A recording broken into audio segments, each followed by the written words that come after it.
at a certain point in '94, my business partner and I sold our companies to a very big multinational.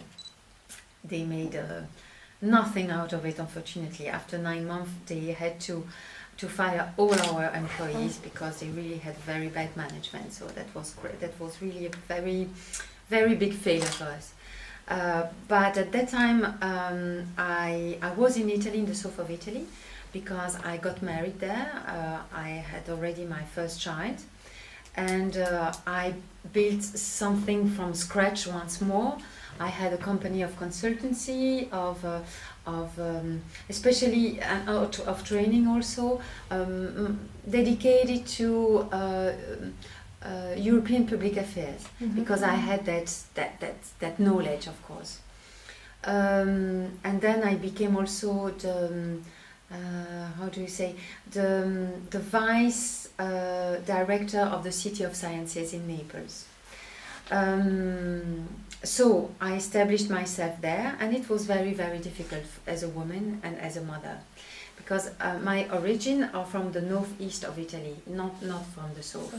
And I couldn't imagine how difficult it was to be a woman and to exist by myself. I understood, by living there, I understood how it was to live in a patriarchal world, where men are dominating women.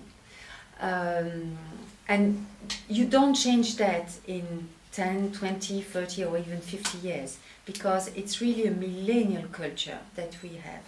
And I saw there that a woman was somebody if she was married to somebody, if she was the mother of somebody, always of course a man, or if she was the daughter of somebody. And to exist, I saw really these women fighting against each other to attract the attention of men in general, but especially men that they defined powerful or interesting enough because they had a fixed job or because they had a beautiful name, whatsoever. And so I was really impressed, because of course we are living here in Belgium in a patriarchy too, but you feel it much less than when you're around the Mediterranean. Yes.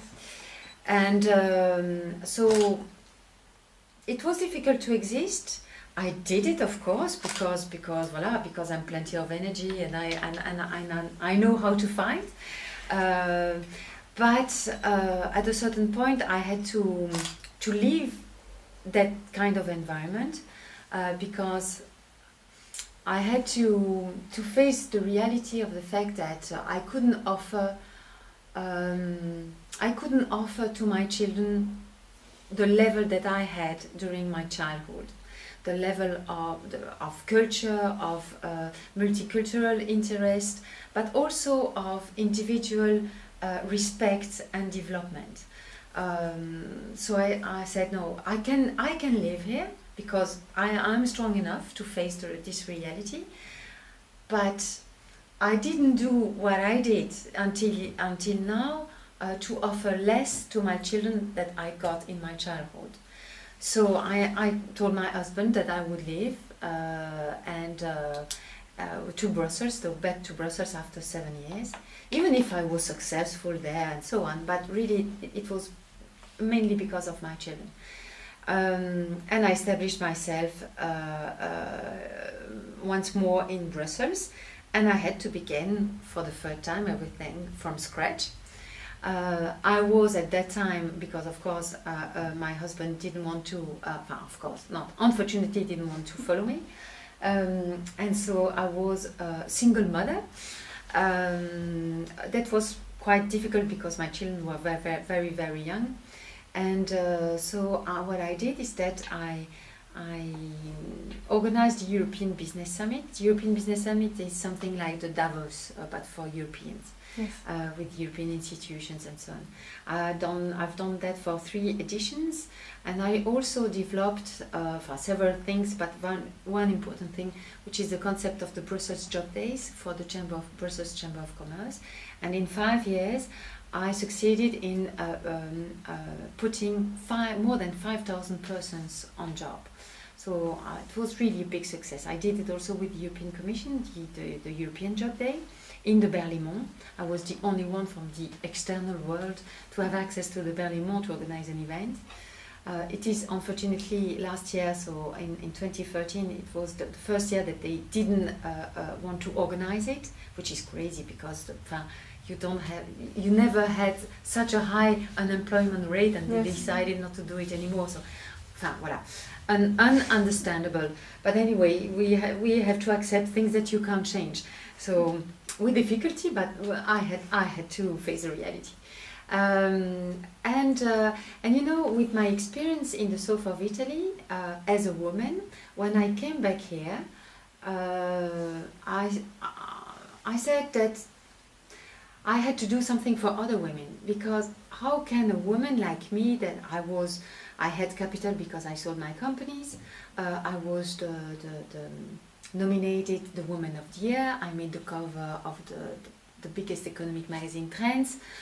So I had plenty of recognition, plenty of success, I had money, and I accepted to live there and my husband was always saying, listen, now that you're a spouse and that you're a mother, you cannot live any longer only for yourself. You cannot develop your ambitious project as you did before.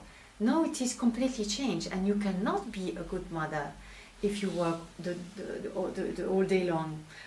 When I say the all day long, because I'm working really a lot, it's not only 8 hours a day. And when he said that, at the beginning I was against, because I said, oh, I will never cope with that. But he convinced me. He was able to convince me. How can a person like me be convinced that women sometimes do not have the choice, and if they want to be a good wife and a good mother, they need to put apart their own personality, their own ambition. That's crazy, because of course I couldn't be happy like that, and I couldn't be a good mother. So it took some time to build myself back again, to have to behave with respect towards myself, and when I finally got to that level, to that stage of my life, I said, okay, wow, it was very difficult. It was difficult to find the respect of myself again. If I have these difficulties, that means that for the other women that didn't gather so many success as me in the first year of their professional lives, do not necessarily have the money, and so on, it's even much more complicated. So I have to do something for them, because we are not obliged to serve the others. We can also we can change the roles. We can be partners instead of having a domination within the relationship. We can be equal partners, and this is also what I wanted to show to my children. And this is why I've launched Jump, empowering women, advancing the economy, helping really women to find their autonomy, real autonomy, not only financial autonomy, but also developing themselves by fulfilling all their talents, by being what they can be. And but also working with the companies, because women are more and more necessary to the companies. Companies are more performant when they have better gender balance at the top, when they use much better the talent of the women, because I don't know if you consider the fact that women are globally more qualified than men these days, and the gap is widening. That means that now the new graduates are 60% women. That means that having women working for a company but staying at a lower level of their ability, of their skills, of their qualification is no good return on investment and no good use of talent. which is completely crazy for the company. So they understand that kind of message and they want to do something about that.